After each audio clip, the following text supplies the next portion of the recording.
तो hello friends, good morning all of you. कैसे हैं आप सब लोग? आई होप कि सब बढ़िया होंगे। Just a minute.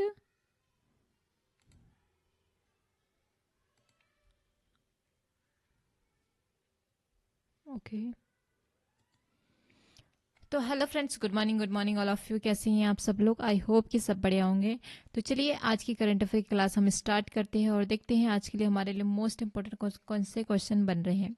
तो आज हो गया हमारा 29 अक्टूबर 2025। कितना हो गया है? 29 अक्टूबर 2025।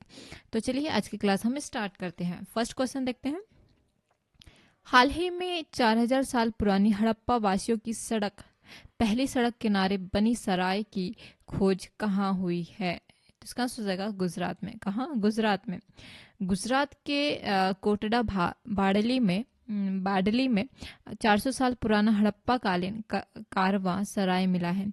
यह कांस्य युग के व्यापारियों के लिए ठहरने, खाने और सुरक्षा की व्यवस्था करता था। ठीक है।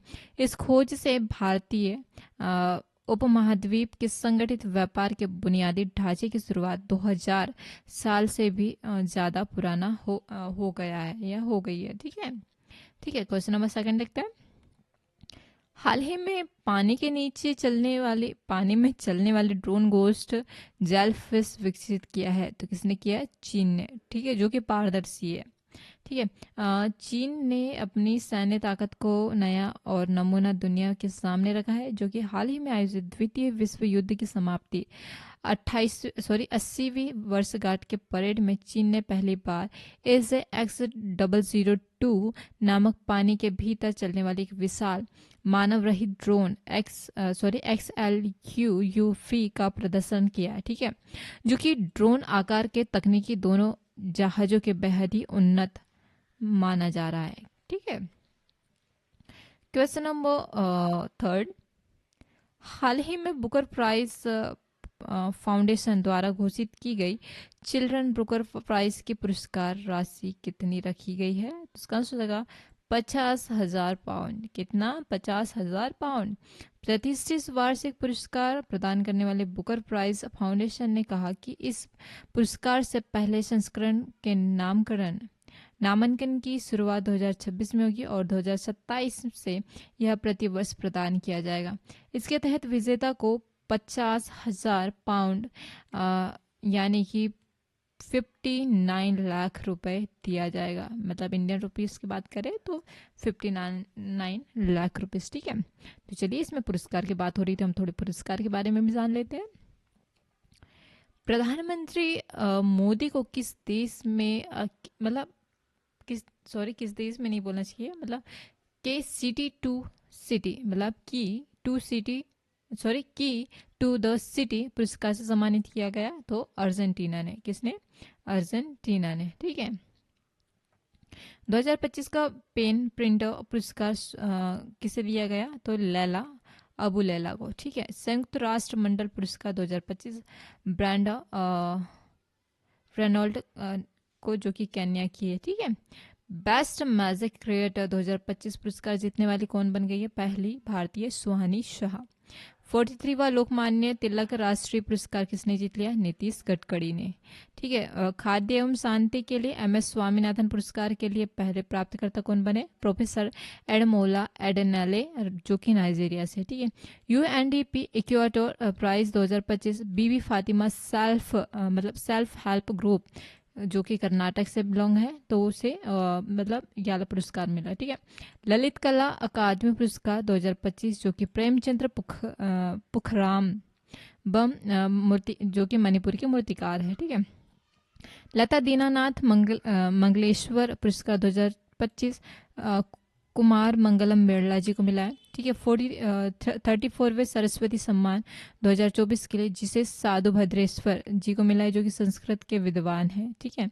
और सखर रोव पुरस्कार, जो कि हाल फिलहाल में ही हमने देखा है, आंद्रेज जो बुत जी को मिला है, जो कि माजिया अमहा और माजिया अमहा लोबेली जी को भी मिला है। ठीक है। क्वेश्चन नंबर नेक्स्ट देखते हैं। Question number 4। हाल ही में गृह मंत्री अमित शाह ने भारत समुद्री सप्ताह का उद्घाटन किया। कहाँ?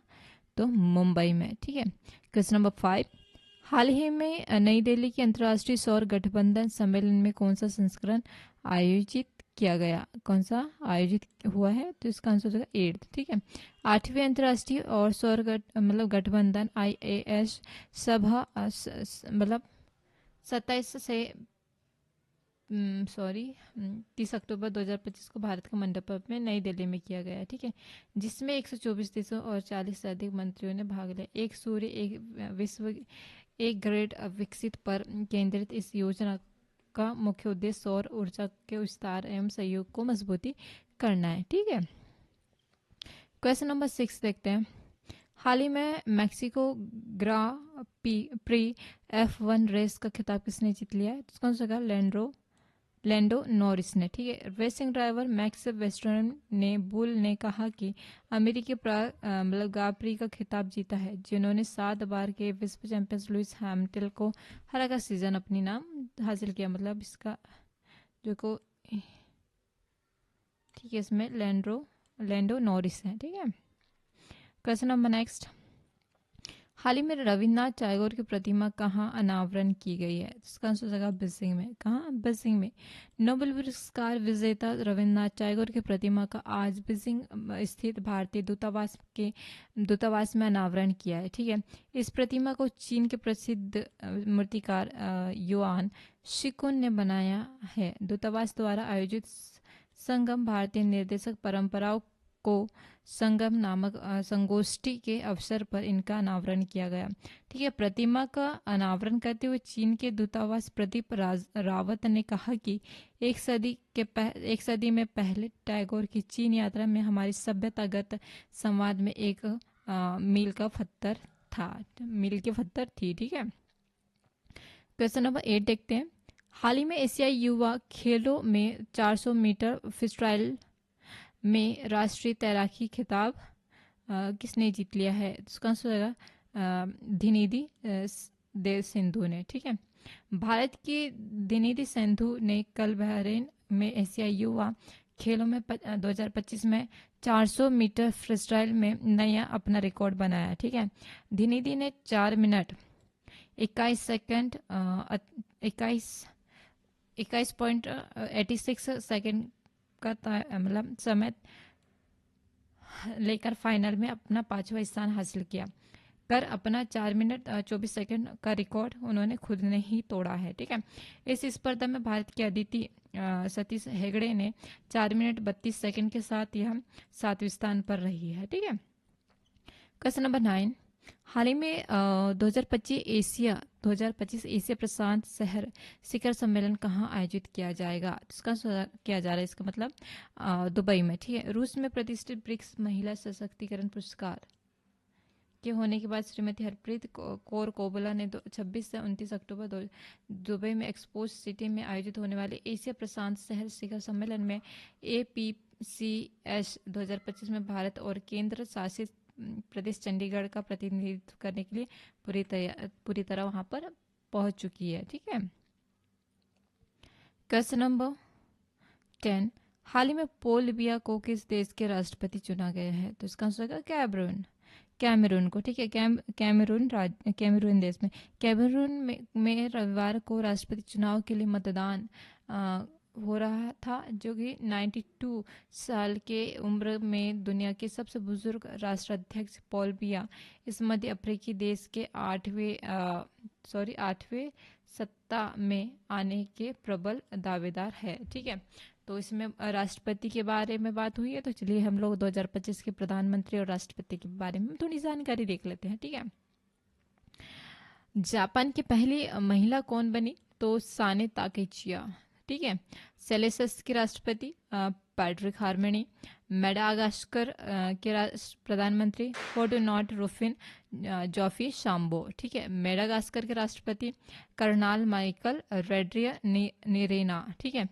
नेपाल की पहली महिला प्रधानमंत्री जो कि अंतरिम वर्ष की बनी है सुशीला कार्की। ठीक है। नॉर्वे के फिर से प्रधानमंत्री कौन बने हैं? जोनास गहर सटोरे। फ्रांस के नए प्रधानमंत्री कौन बने? सेबेस्टियन लेकॉर्न। गुयाना के राष्ट्रपति कौन बने? इरफान अली।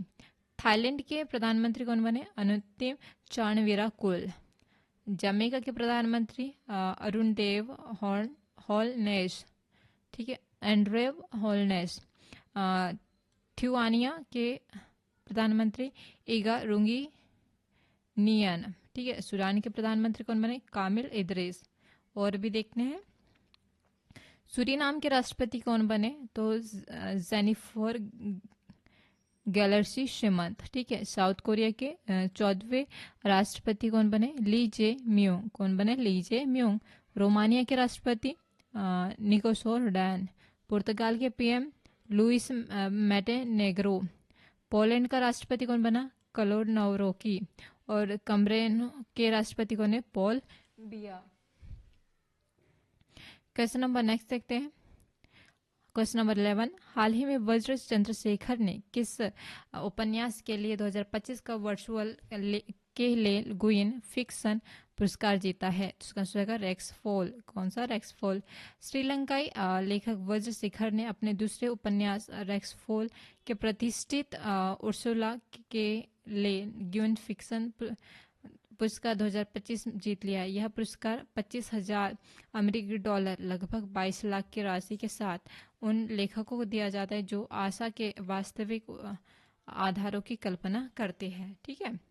तो यहाँ पे थोड़ी मतलब हम देख लेते हैं क्या होता है, मतलब रेक्स फॉल के बारे में। शक्ति, स्मृति और कल्पना का साहित्य संगम रेक्स फॉल है। क्या है? रेक्स फॉल, ठीक है। जो अप्रैल 2025 में टोर बुक्स द्वारा प्रकाशित हुआ था। दो पात्रों में एडलिन और लेवरेट की कहानी है जो श्रीलंका गृह युद्ध के दौरान बचपन में मिलते हैं और कई जन्मों के दौरान एक दूसरे से पुनः मिलते रहते हैं, ठीक है। उपन्यास का मूल विषय क्या है? शक्ति की निरंतरता और वे कहानियां जो इसे बनाए रखती है, ठीक है। चंद्रशेखर ने पुरस्कार स्वीकृति वीडियो में कहा, रॉक्सफेल शक्ति के बारे में नहीं, सत्ता के घमंड, अनावश्यक आत्मविश्वास और उस असीम लालच के बारे में है जो केवल सत्ता तक सीमित नहीं रहता बल्कि ऐश्वर्य तक पहुंचने की चाह रखता है। यही आज की दुनिया में बहुत बड़ी बात है, ठीक है। रेक्स फॉल श्रीलंकाई लेखक वज्र शेखर का दूसरा उपन्यास है, ठीक है। उन्होंने 2025 में उर्सुला के ले गिविनिस फिक्शन 2025 मतलब पुरस्कार प्रदान किया था, ठीक है। पुरस्कार राशि कितनी है? तो $25,000 जो कि 22 लाख रुपए के बराबर है, ठीक है। उनका पहला उपन्यास the saint of race tour 2023 New York time in notable books में भी यह शामिल हुआ है, ठीक है। उपन्यास में शक्ति, राजनीति और स्मृति में गुण परतें मौजूद है, ठीक है। साहित्य के माध्यम से उनके बारे में हम जानते हैं, ठीक है। चंद्रशेखर की लेखनी पौराणिकता, राजनिकता और दार्शनिक के बीच रहती है, ठीक है। औपनिवेशिकवाद, अतीत की परछाई, आस्था की यांत्रिकी और प्रकृति के अवशेषों के साथ एक ही मंच पर उपस्थित होती है, ठीक है।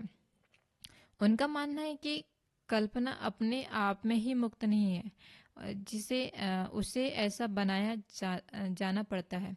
वह मानते हैं कि कल्पना केवल विस्मयकारी नहीं भयावह भी हो सकती है, ठीक है। यह लेखक की जिम्मेदारी है कि वह कल्पना और सामाजिक परिवर्तनों का भी साधन बनाए रखे। तो ये रहे आज की यानी कि हमारा 29 अक्टूबर 2025 की most important daily current affair की क्लास। तो चलिए आज की क्लास हम यहीं समाप्त करते हैं और मिलते हैं नई क्लास के साथ में। तब तक के लिए थैंक यू सो मच। जय हिंद, जय भारत।